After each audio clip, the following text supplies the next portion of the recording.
Hello മക്കളെ, നമ്മുടെ plus one സുവോളജിയിലെ ഏറ്റവും ഇമ്പോർട്ടന്റ് ആയ ഫ്ലോ ചാർട്ട്സ് ഏതൊക്കെയാണ്? വേഗം ഒന്ന് ഡിസ്കസ് ചെയ്താലോ? എക്സാമിന് ചോദിക്കാൻ സാധ്യത കൂടുതലുള്ള ക്വസ്റ്റ്യൻ ആണ് ഫ്ലോ ചാർട്ട് ടൈപ്പ്. ഇതിൽ എ ബി സി എന്നൊക്കെ പറഞ്ഞ് ഫില്ലിംഗ് ദ ബ്ലാങ്ക് ചെയ്യും, നമ്മളത് കറക്റ്റ് ആയിട്ട് ഫില്ല് ചെയ്യുകയും ചെയ്യും. സോ ഏറ്റവും ഇമ്പോർട്ടന്റ് ഫ്ലോ ചാർട്ട്സ് വേഗം നോക്കാം. ആദ്യം അനിമൽ കിങ്ഡത്തിനകത്തുള്ള നമ്മുടെ കിങ്ഡത്തിന്റെ ക്ലാസിഫിക്കേഷൻ ആണ്. നമുക്കറിയാം അനിമൽ കിങ്ഡത്തിനെ നമ്മൾ രണ്ടായിട്ട് ക്ലാസിഫൈ ചെയ്യുന്നു. ആദ്യം ബേസ്ഡ് ഓൺ സെല്ലുലാർ ഓർഗനൈസേഷൻ. രണ്ട് ടൈപ്പ് സെല്ലുലാർ ഓർഗനൈസേഷൻ ആണ് നമുക്ക് തന്നിരിക്കുന്നത്. ഒന്ന് സെല്ലുലാർ ലെവലും രണ്ടാമത്തെ ടിഷ്യൂവും ഓർഗൻ സിസ്റ്റവും എല്ലാം കൂടി ചേർത്തതാണ് അടുത്ത ലെവൽ എന്ന് പറയുന്നത്. സെല്ലുലാർ ലെവലുള്ള ജീവികൾക്ക് ഒന്നും തന്നെ സിമെട്രി ഇല്ല. So they are mostly asymmetrical. Symmetry ഇല്ലാത്ത എസിലോമേറ്റ് ആയിട്ടുള്ള ഇത്തരം ജീവികൾക്ക് ഒരൊറ്റ ഫൈലമേ ഉള്ളൂ, ഫൈലം പോരിഫെറ. ഇനി ടിഷ്യൂ ഓർഗൻ സിസ്റ്റത്തിലുള്ളതില് റേഡിയൽ സിമെട്രി കാണിക്കുന്നവരുണ്ട്. റേഡിയൽ സിമെട്രി കാണിക്കുന്നവർക്ക് ഉദാഹരണമാണ് രണ്ട് ഫൈലംസ്, സീലൻഡ്രേറ്റയും ടീനോഫോറയും. പക്ഷെ ഇവർക്ക് സീലോ ഇല്ല കേട്ടോ. So they are also acoelomate. ഇനി അതേസമയം ബാക്കിയുള്ളവരെല്ലാം കാണിക്കുന്നത് ബൈലാറ്ററൽ സിമെട്രി ആണ്. ബൈലാറ്ററൽ സിമെട്രി ഉള്ളതിൽ തന്നെ സീലോം ഉള്ളവരും സീലോം ഇല്ലാത്തവരും സ്യൂഡോ സീലോമേറ്റ്സും ഉണ്ട്. അതില് എസിലോമേറ്റ് എന്ന് വെച്ചാൽ സീലോം ഇല്ലാത്തവർക്ക് ഉദാഹരണമാണ് പ്ലാറ്റിഹെൽമിന്തസ്. ഇനി കള്ള സീലോം, അതാണ് സ്യൂഡോ സീലോമേറ്റ്സ്. അവർക്ക് ഒറ്റ ഉദാഹരണമേ ഉള്ളൂ, ഫൈലം അഷ്ഹെൽമിന്തസ്. ബാക്കിയുള്ളവരെല്ലാം തന്നെ ട്രൂ സീലോം ഉള്ളവരാണ്, അഥവാ സീലോമേറ്റ്സ് ആണ്. അതിന്റെ എക്സാമ്പിൾസ് ആണ് Annelida, Arthropoda, Mollusca, Echinodermata, Hemichordata and കോഡേറ്റ. ഇതില് എക്കിനോഡെർമേറ്റയ്ക്ക് ഒരു സ്റ്റാർ ഒക്കെ കൊടുത്തിരിക്കുന്നുണ്ട് അല്ലെ. എന്താണ് എന്റെ പ്രത്യേകത? എക്കിനോഡെർമേറ്റയുടെ ലാർവ മാത്രമാണ് bilateral symmetry, adult radial symmetry ആണ്. സോ ഇതാണ് ആദ്യത്തെ ഇമ്പോർട്ടന്റ് ആയിട്ടുള്ള ഒരു ഫ്ലോ ചാർട്ട്. അടുത്ത ഇമ്പോർട്ടൻസ് ഡയഗ്രാം കോഡേറ്റയുടെ ക്ലാസിഫിക്കേഷൻ ആണ്. കോഡേറ്റയെ നമ്മൾ മൂന്നായിട്ട് ക്ലാസിഫൈ ചെയ്യുന്നുണ്ട്: യൂറോകോഡേറ്റ, സെഫാലോകോഡേറ്റ, വെർട്ടിബ്രേറ്റ. യൂറോകോഡേറ്റ മീൻസ് അവരുടെ ലാർവൽ ടെയിലിൽ മാത്രമേ നോട്ടോകോഡ് ഉള്ളൂ. തല മുതൽ വാല് വരെയും നോട്ടോകോഡ് ഉള്ളവരാണ് സെഫാലോകോഡേറ്റ.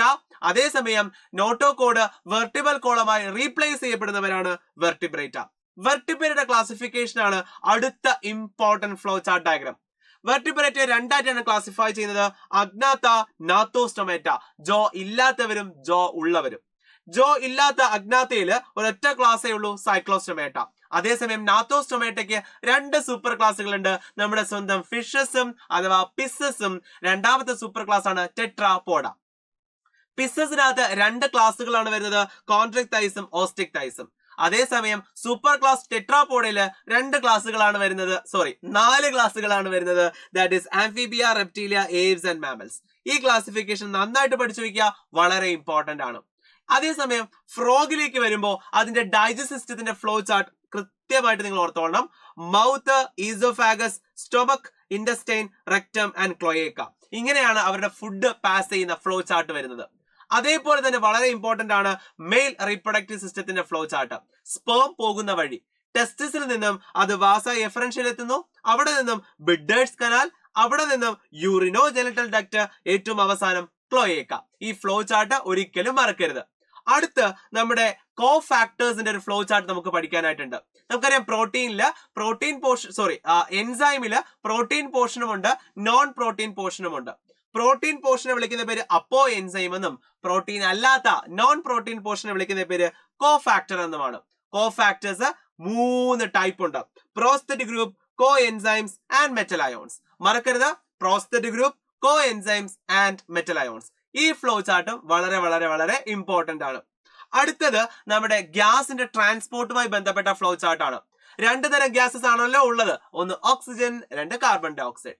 ഓക്സിജനെ മെയിൻ ആയിട്ടും ട്രാൻസ്പോർട്ട് ചെയ്യുന്നത് ഓക്സി ഹീമോഗ്ലോബിൻ എന്ന ഫോമില് ഹീമോഗ്ലോബിൻ ആണ് ട്രാൻസ്പോർട്ട് ചെയ്ത് കൊണ്ടുപോകുന്നത്.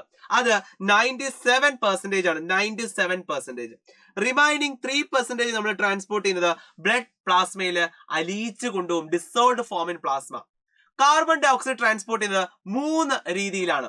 മെയിൻലി 70% ട്രാൻസ്പോർട്ട് ചെയ്യുന്നത് ബൈകാർബണേറ്റ് അയോൺ അഥവാ HCO3- അയോൺ എന്ന ഫോമിലാണ്. അതേസമയം ഒരു 20-25% ട്രാൻസ്പോർട്ട് ചെയ്യുന്നത് നമ്മുടെ സ്വന്തം ഹീമോഗ്ലോബിൻ ആണ്, in the form of carbamino haemoglobin. ഒരു റിമൈനിങ് 7% നമ്മൾ ട്രാൻസ്പോർട്ട് ചെയ്യുന്നത് ഡിസോൾവ്ഡ് ഫോം ഇൻ പ്ലാസ്മയിലാണ്. അതാണ് ഏറ്റവും ഇമ്പോർട്ടന്റ് മറ്റൊരു ഫ്ലോ ഡയഗ്രാം. ഇനി വരുന്നത് നമ്മുടെ ഇലക്ട്രിക് ഇമ്പൾസിന്റെ ട്രാൻസ്മിഷൻ ആണ്. അത് പ്രൊഡ്യൂസ് ചെയ്യുന്ന പേസ് മേക്കർ ആണ് SA നോഡ്. അവിടെ നിന്നും AV നോഡ്, അതിൽ നിന്നും AV ബണ്ടിൽ, അതായത് ബണ്ടിൽ ഓഫ് ഹിസ്, അത് കഴിഞ്ഞ പർക്കിൻജെ ഫൈബേഴ്സ്. ഈ ഒരു മോഡിലാണ് ഇലക്ട്രിക് ഇമ്പൾസ് നമ്മുടെ ഹൃദയത്തിൽ ട്രാൻസ്പോർട്ട് ചെയ്യപ്പെടുന്നത്. അപ്പോ ഇത്രയും കഴിഞ്ഞാൽ പിന്നെ നമ്മുടെ excretory products and their elimination എന്ന ചാപ്റ്ററിലെ ഇമ്പോർട്ടന്റ് ഫ്ലോ ഡയഗ്രാം ആണ് റെനിൻ ആൻജിയോടെൻസിൻ മെക്കാനിസം.